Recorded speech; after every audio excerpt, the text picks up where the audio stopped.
أعوذ بالله من الشيطان الرجيم.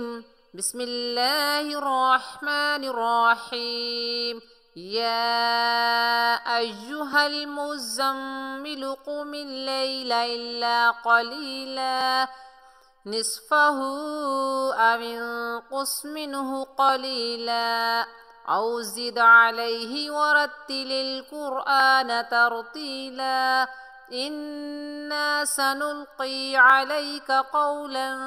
ثقيلا إن ناشئة الليل هي أشد وطئا وأقوم قيلا إن لك في النهار سبحا طويلا واذكر اسم ربك وتبتل إليه تبتيلا رب المشرق والمغرب لا إله إلا هو فاتخذه وكيلا واصبر على ما يقولون واهجرهم هجرا جميلا وذرني والمكذبين أولي النعمة ومهلهم قليلا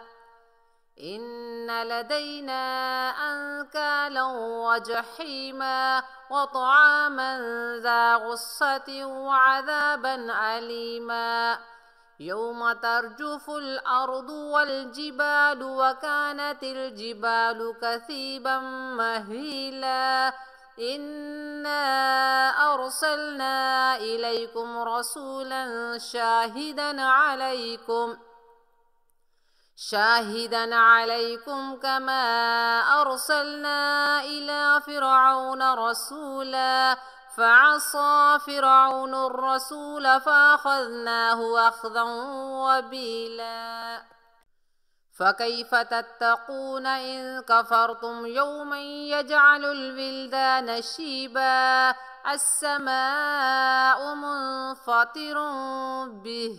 كان وعده مفعولا إن هذه تذكرة فمن شاء اتخذ إلى ربه سبيلا إن ربك يعلم أنك تقوم أدنى من ثلثي الليل ونصفه وثلثه وطائفة من الذين معك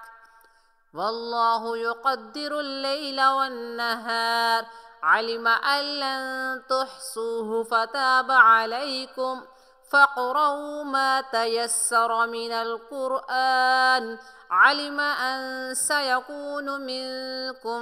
مرضى وآخرون يضربون في الأرض يبتغون من فضل الله وآخرون يقاتلون في سبيل الله فاقرؤوا ما تيسر منه وأقيموا الصلاة وآتوا الزكاة وأقرضوا الله قرضا حسنا وما تقدموا لأنفسكم من خير تجدوه عند الله هو خيرا وأعظم أجرا واستغفروا الله إن الله غفور رحيم صدق الله العظيم.